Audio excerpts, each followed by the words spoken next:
Okay, we'll go ahead and call the meeting to order. Thursday, March 30, 2017, Iroquois County Policy and Procedure Committee. Call the roll, please.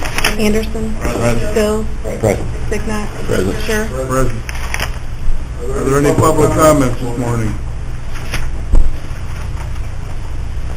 Seeing none, we'll go to committee chair reports. Start with you, Russell. The highway department for this month, we got one pipe letting, I forgot where it's located, or pipe petition for a township government to get help put new pipe underneath the road.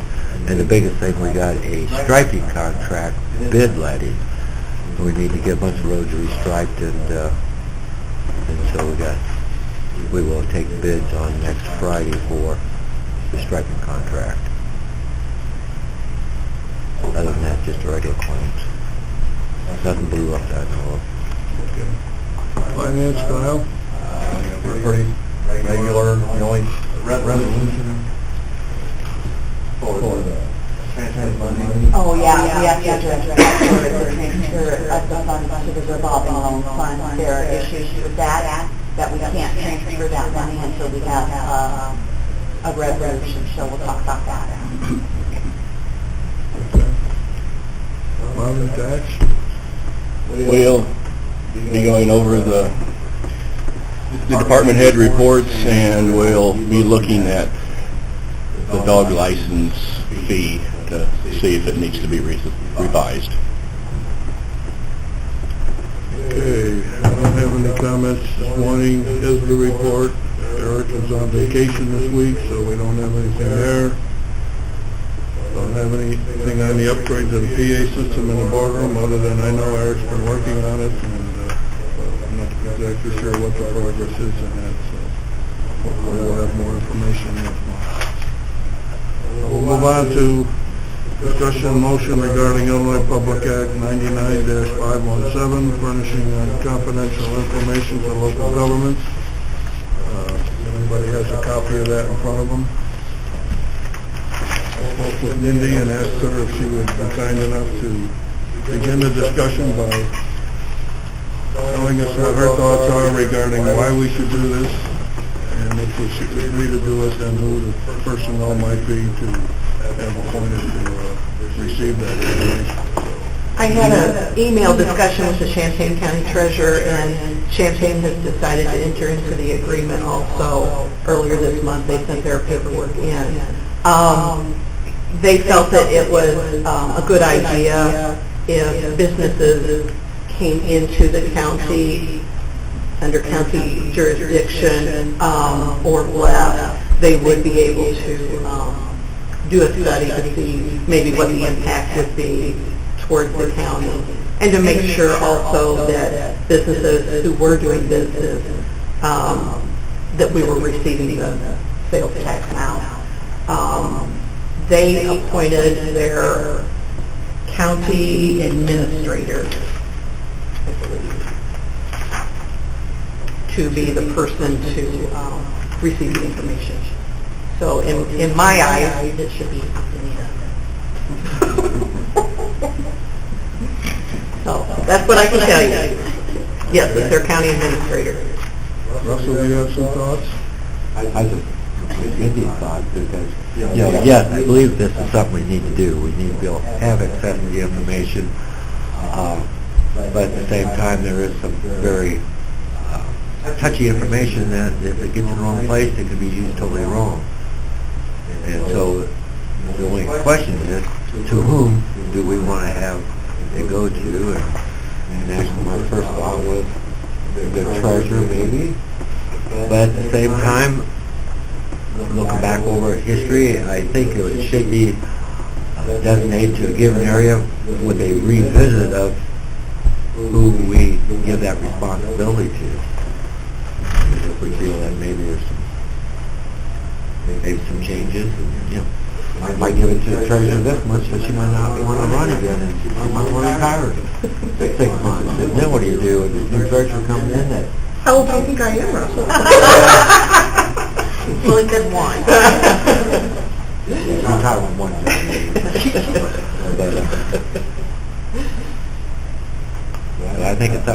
do, I don't know.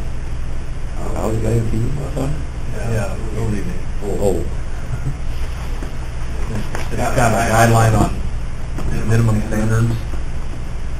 Where did all this came from? Who? that, It came from the department. well, this one, I think, was a copy for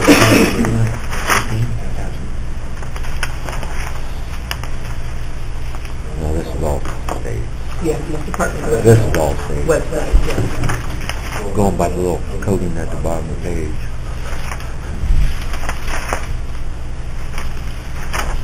I guess I could see a lot of potential uses for it, whether they're permissible or not, I'm not sure, but I think it's one thing that can certainly provide some insight into economic activity within the county. For example, just hypothetically say you had $100,000 came in revenue, and you could see that, say, 50% of it came from automobile sales or automobile activities or general merchandise or whatever it would be. I think that would be helpful information for us to have. But again, whether that's, where we would go with that and to what extent we might utilize it, I'm not sure at this point. I can see, like with our shared activities with IDA, that's something that type of information might be helpful for them in their activities. Whether we can share that information with them or not, I don't know. I mean, what we can do specifically, if X company can pay this much in sales tax, but then if you just lump it into a figure, say like a percentage of the total amount, that's permissible or not, I don't know. But I mean, these are some of the questions that I had in looking at ways that we might utilize this information. I think it'd be a very positive thing. But to whom? That's the real question. Right. And they actually, the treasurer didn't want it down in Champaign County. I don't know that he didn't want it, that's just who the board chose, was their county administrator. Did you have the information? Do you have any information on other counties? No. Because I imagine the treasurer was in most counties, the first one that had to deal with it. No. They received the information first, probably, since it's part of revenue. You communicate with all that, and they do the full board.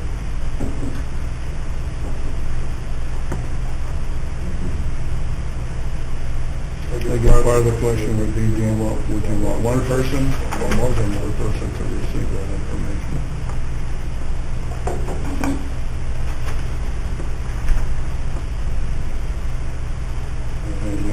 And, Mindy's talking about making sure that we're getting all the sales tax revenue that we're supposed to get. That might be more a function of the treasurer than the board. Well, when it comes to that sales tax issue, that's only Department of Revenue. Of course, we can always send a flag down to them when we know there's a retail operation that would be having sales tax reported, and when you look at the monthly reports that Department of Revenue receives, you see it's far from where it should be. But again, the county has no control of that. Actually, it's the only way Department of Revenue that's got to come in and do their audit on a flag. The only thing we can do is maybe send a flag to them.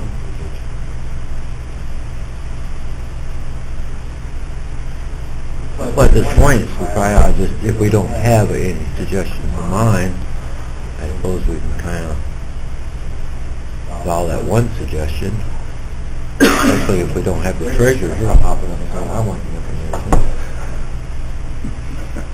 It just makes sense to me that the finance director has the information because she does the studies for expenses and revenues for the county.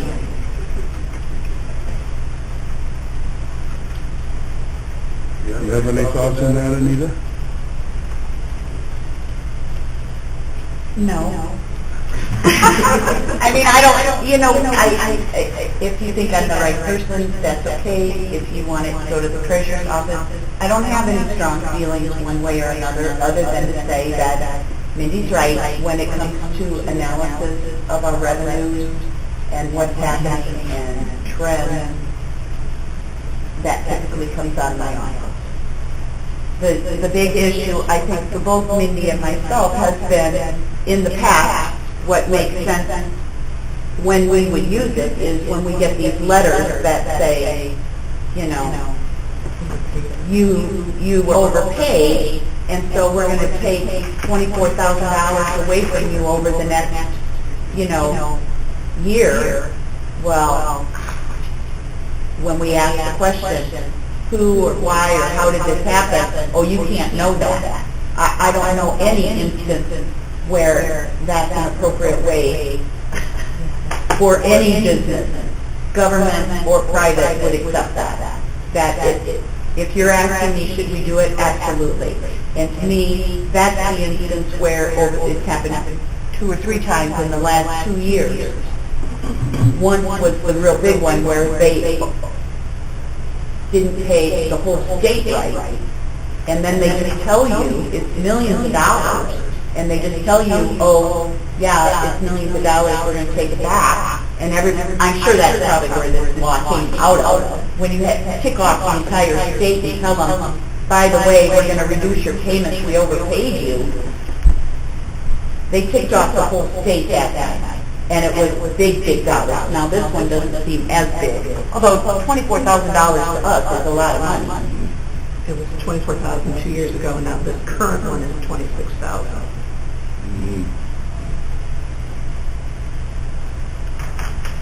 You have to be able to understand where the difference is coming from and be comfortable that it's correct.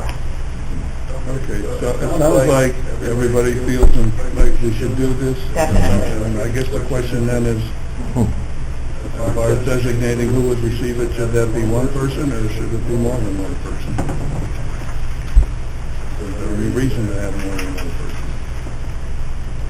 That person can share the information as the board would feel appropriate, for sure. It has to be one in the last 3 minutes, but I think you have it right on here who she's going to share it with, too. I believe maybe I read it wrong, but... You know what? Like a list of people that got it. Right. Have to be spelled out who they are.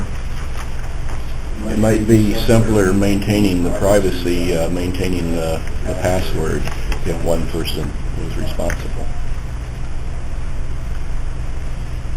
Chief Executive Officer shall provide the department with a list of names, official titles, or persons designated by him or her as persons exclusively authorized to request or receive financial information on his or her behalf.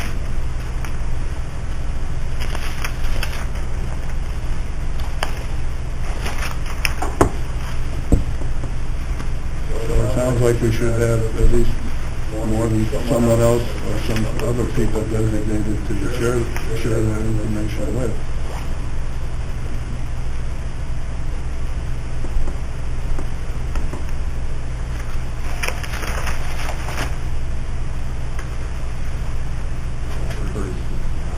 Pretty specific information provided to the state of Henry County under the reciprocal agreement may be shared with or used by only persons who are directly involved in the financial operations of Iroquois County, including county employees or persons such as attorneys or accountants retained by the county.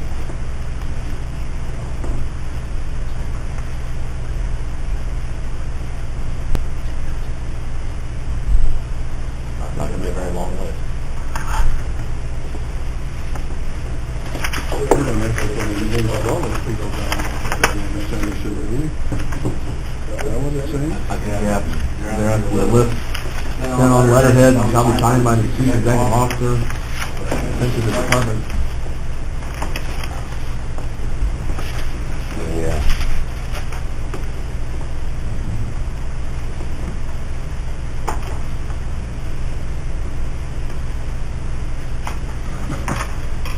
Like you're saying, that could be a pretty long list. I mean, there could be circumstances arise, but it depends on to what extent you're sharing that information. Like I said before, if you would share that information in terms of percentages or something, or trends, like Anita's talking about, are you sharing that information specifically or only in a general way? Well, do we have a timeline we have to have this to them by? Because it looks like everybody's agreeing on one thing, yes, we need to do this. And the other thing is that there must be some provision to amend the list of people receiving it, because Right, obviously there are right. changes in personnel. Yeah, because it would have to be some type of revisit. Yeah, I think there was a clause in here if the person left. Both parties agree to furnish additions to and deletions from the list as they occur. Yeah. So we can go ahead and agree to do this and submit a list initially, and if we want to add people to that list at various times, we can do so then, it sounds like. I think that gives us the flexibility to handle that part of it. Maybe P&P needs to approve it, and maybe there may be a list together by finance this week. And let finance approve the list. This is all fall underneath the chief executive office.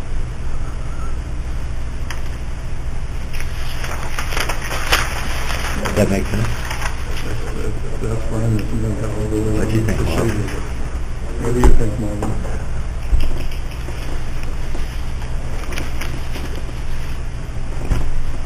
I don't have a strong opinion one way or the other.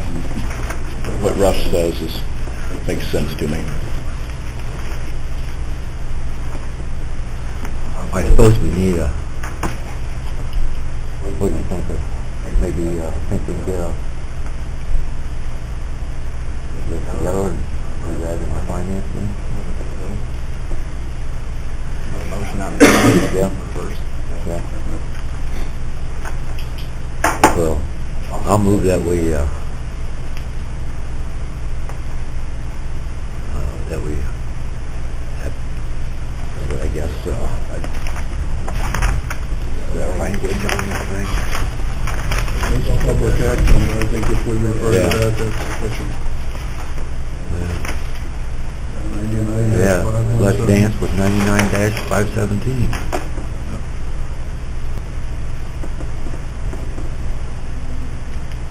And I guess the motion just needs to approve that, and then we can get the details later. Or do you want the motion to show that finances will deem the rest? I think you should move that we approve it, and then that the list of persons designated to receive the information will be approved at the finance committee. That sounds good to me. Yeah. Did you get that motion? No. Motion to adopt this 99 State Public Act 99-517, which is a reciprocal agreement on the exchange of information with the Illinois Department of Revenue. Okay. And that the County Finance Committee fill out the names list and move forward with getting this to the state Illinois Department of Revenue.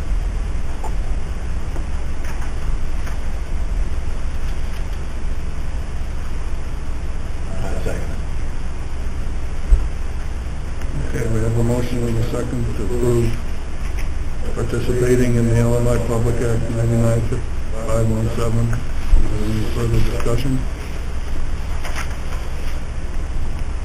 I guess it's important enough we can call the roll. Anderson? Yeah. Bill? Yes. Vignut? Yes. Sure. Yes. Okay, that motion passed, 4-0. Move on to reviewing our policy on smoking and tobacco product use. We talked about this last month. We have in front of you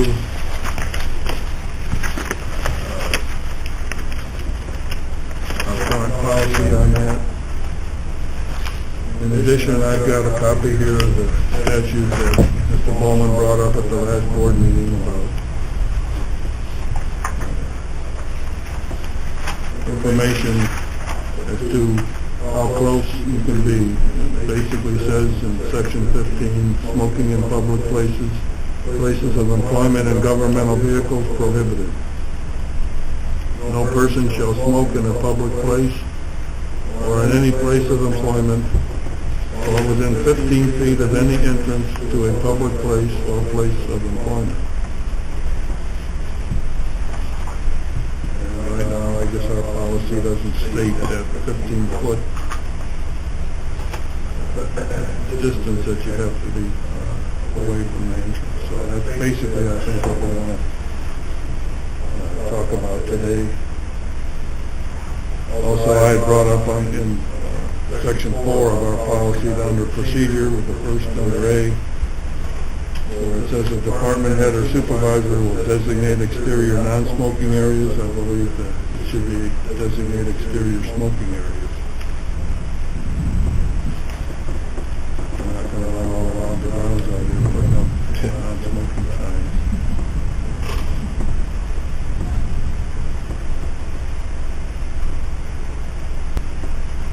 As I understand it, those are the two changes or the two things that we need to address in this policy.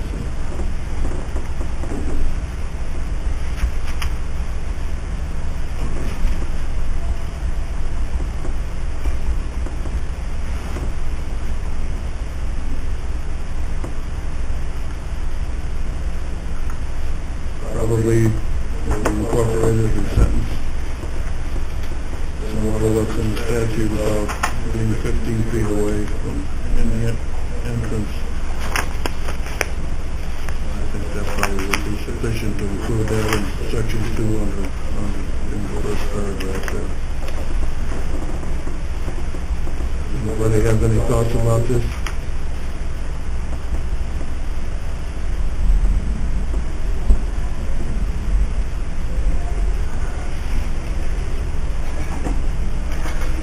No particular thoughts here. I thought we had policy good. Yeah.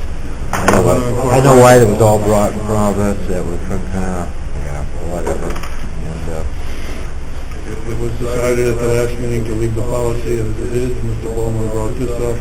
That's why it's back on the agenda. And as I said, down in section 4 under procedure, it's just a simple matter, I think. Those are the only two things that I know of that we need to address here, so.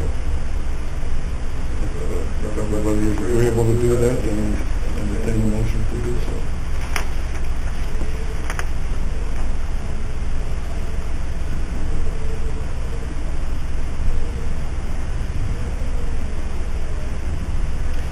I'll let you, Robin. I'll try. I'll amend the smoking and tobacco use policy to include in section 2 no smoking within 15 feet of all entrances, and correct section 4A to read smoking areas instead of non-smoking areas in the exterior of the buildings. Okay. Second?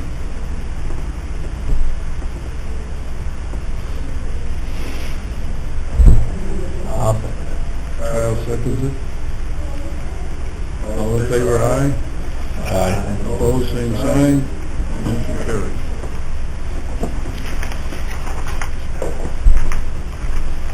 Okay, next we got a discussion and action on a proposal having county board members complete a questionnaire providing information on their strengths and weaknesses. We all have a copy of a rough draft prepared by Sherry Johnson in that respect. This is the first time any of us have seen it. I was hoping she'd be here this morning to provide some further information as to her ideas and purposes for this, but since she's not here, I don't know that there's a whole lot I can add to it. I think it's something that primarily, I hope anyway, if we did do something like this, it would be more for the benefit of the chairman insofar as his knowledge of the strengths and weaknesses of the different board members, when committee appointments are made, or other activities involving the various board members.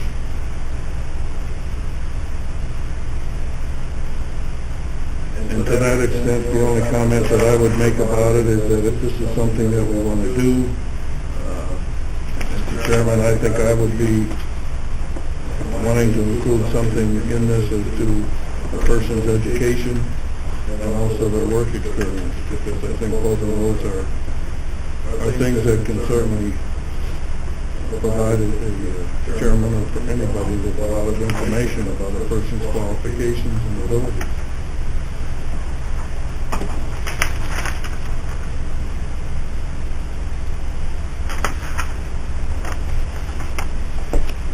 That being said, it's interesting, interested in getting comments from Yeah. you people. Doesn't add any questions to where they've always got their revenue from, and from a government agency.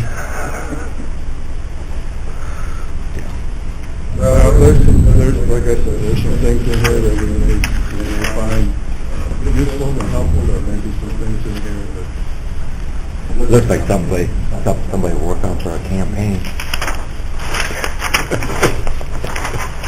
For a political job. like I said, there's several things in here that I'm not sure we want to include, but then again, I think the impetus was on her part, as I said, was to be helpful to the chairman and maybe the other people on the board, even committee chairman, if you have people on your committee and you want to know a little bit about them, this is one of the ways you can quickly reference that. So, if this is something that we want to do, as far as I know, it's never been done before. But if it's something that we want to do, we could, get kept on file and have it, keep that information on file so that people could look at that and so forth. This is the first I've seen of it. I haven't had time to study it. I move that we table it.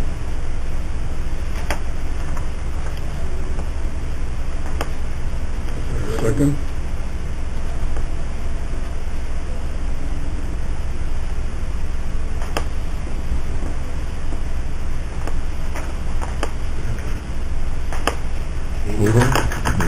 Look at it again.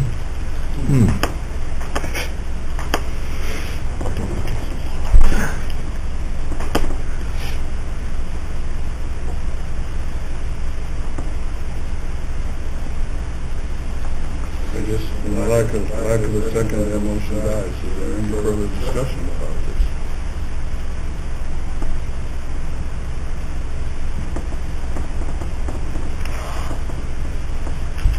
I tried. Is somebody else?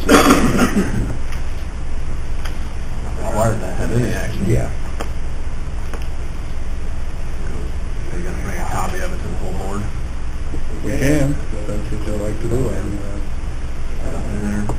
mean, like I said, I can see some benefits for it, but whether or not this is something that we want to get into, I don't know. Yeah. The board's functioned for many years without this. Okay. I mean, we can't improve that. Kind of like a resume. Right. Yeah. Right. So you know what? That's why You I find said, out more. if we had something like this, I would be interested in knowing more about the person's education. I'd be more interested in knowing about their work experience also, because I think those are things that give you information that are very helpful. Yeah. And their past history is the most important thing, and usually you don't get that on a resume. And like the last one about listing ideas on how board members might become better formed by Robert's Rules of Order. I guess if you read them, you become better informed. So to me, that's pretty simple. Then again, I mean, if you'd like us to distribute it at the next board meeting, everybody, we can do that, and then we can revisit it here next month. Board members can make their comments accordingly and so forth. Is that agreeable? Okay, that's what we'll do. I think we tabled it. Okay, moving on. Appointments, don't really have any appointments I know about, other than still looking for somebody to serve on the 377 board. Have any suggestions, ideas about someone that would be capable of handling that, please let me know. Then we got correspondence.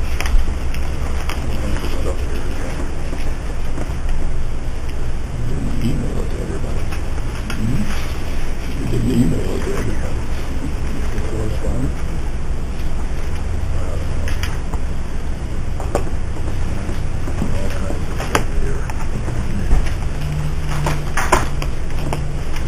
All kinds of stuff here.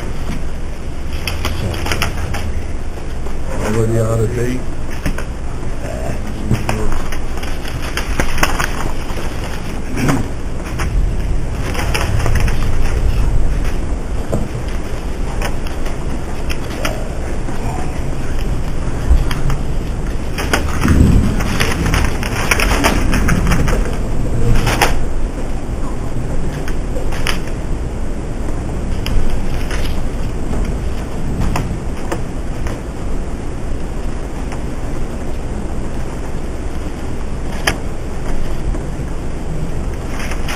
Lisa? Says here that all Illinois liquor license holders now have the option to renew and pay their liquor license fee online with a credit card. Is that correct? You know I that? hadn't heard about that, but that's because we don't really have anything to do with their Illinois liquor license, but that's good news for them. They won't have to go to Springfield. Included in here. I would like to read that. Maybe we can give that information to, when we send out the letters for the liquor licenses, we can give that information to the, all the applicants. So if you don't need that, can I have it? Make a copy of Everybody it. looked at it. You can have it. I just glanced at it, I didn't see a whole lot else. There's another one that's out of date. They send these things out and you get them.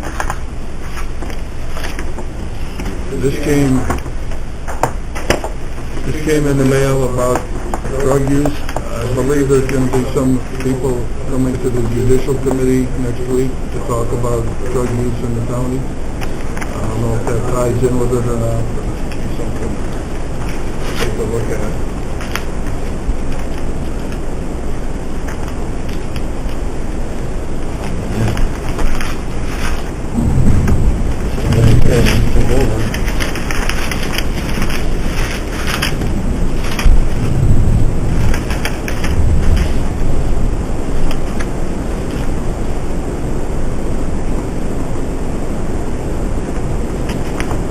I believe this is something that you need to know about, Russell.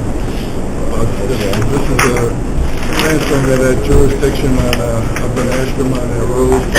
Oh, Remember it? Remember that? yeah, our old slab.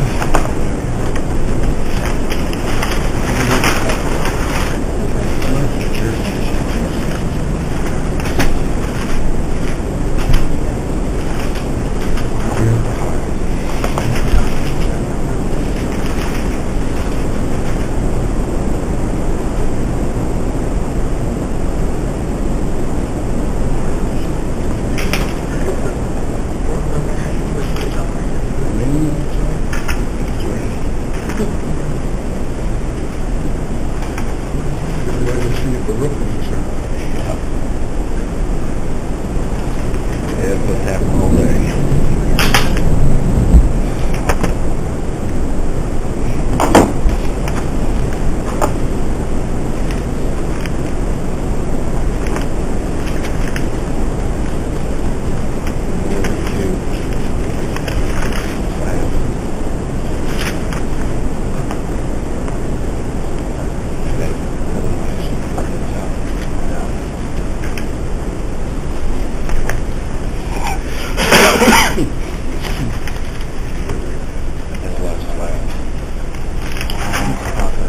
Incidentally, in this thing from the Illinois Liquor Commission, they presented Illinois Public Act 99-0904 has been signed into effect as now makes bootlegging a felony. Bootlegging what? Bootlegging is now a felony. Bootlegging what? Bootlegging cigarettes or alcohol? Well, yeah. Could be. I mean, there's I believe it has to do with body liquor. tissues. I believe it has to do with liquor. There's a lot of things that look like it anymore. Big cows, stuff on the black market. Also says that the liquor license fees have changed. We'll talk about that. Okay, next would be claims. Everybody had a chance to look at the claims? Oh, Eric.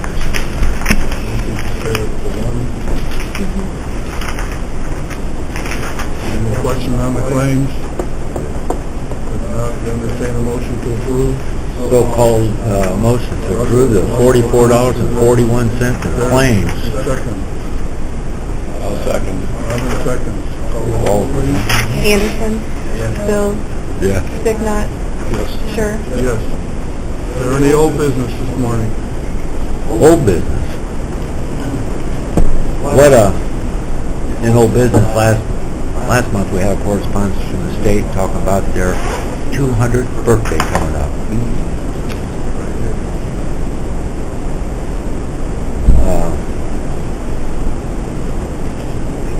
I think we need to get some movement on that somehow. I don't know if we need a subcommittee to look at that and see what's in the grant to start out with, because you know what? When they're throwing a 200, they're saying that in that letter they're going to give out $200,000 per county to help this so-called birthday celebration. I don't think it's something we want to turn our back on. I think first of all we want to look at what the grant application has in it before we proceed any further. And then at that point we can decide if it's something that would be, I would think it has to be a positive economic benefit, and since this particular area that we're setting in is one of the key factors why the state of Illinois ended up like it did.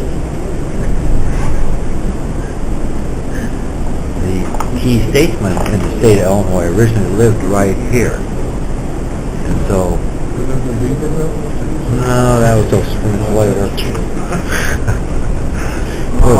we're going back more the late 1700s, early 1800s when they first come in. Somewhere up in that area, wasn't it? Well, they actually originally, the original Anglo-Saxons coming in this area come down the Iroquois River. And they come up off of Lake, went upstream on a little ditch to Fort Wayne, carried their canoes, and went downstream on a ditch that eventually went to the Wabash. But you know what? They could go back upstream on that little tippy canoe and do 11-mile portage through where Rensselaer is today, throw the boat back in, and come down the mighty Iroquois River.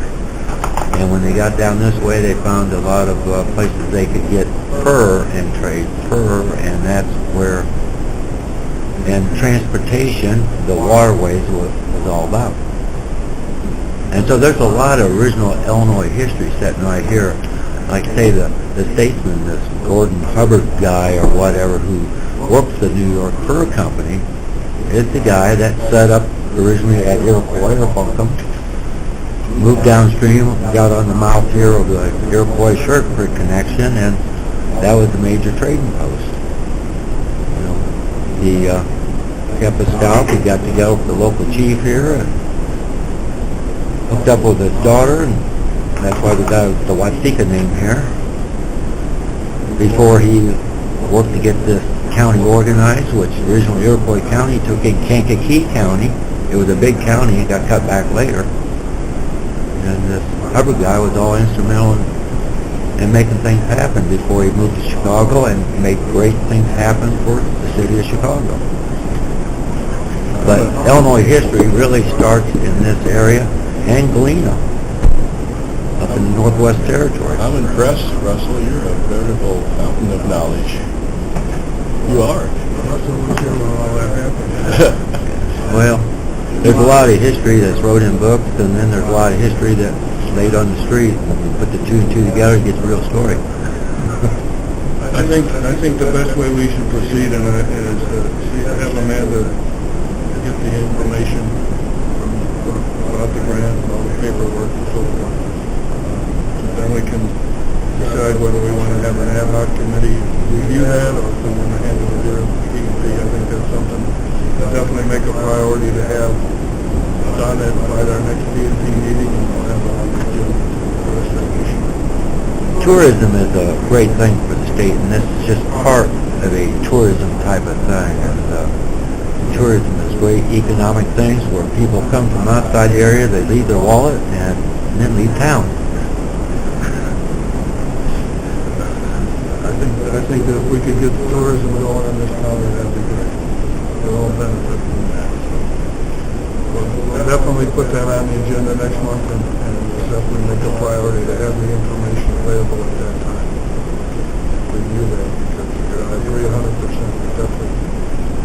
Because of our place in the history of the state, plus the fact that getting a fairly good chunk of money available, all that, I think that's something that everybody in this county can benefit from. Or any other old business, or any new business. A motion to adjourn. So, All in favor, aye? Aye. Opposed? We're adjourned.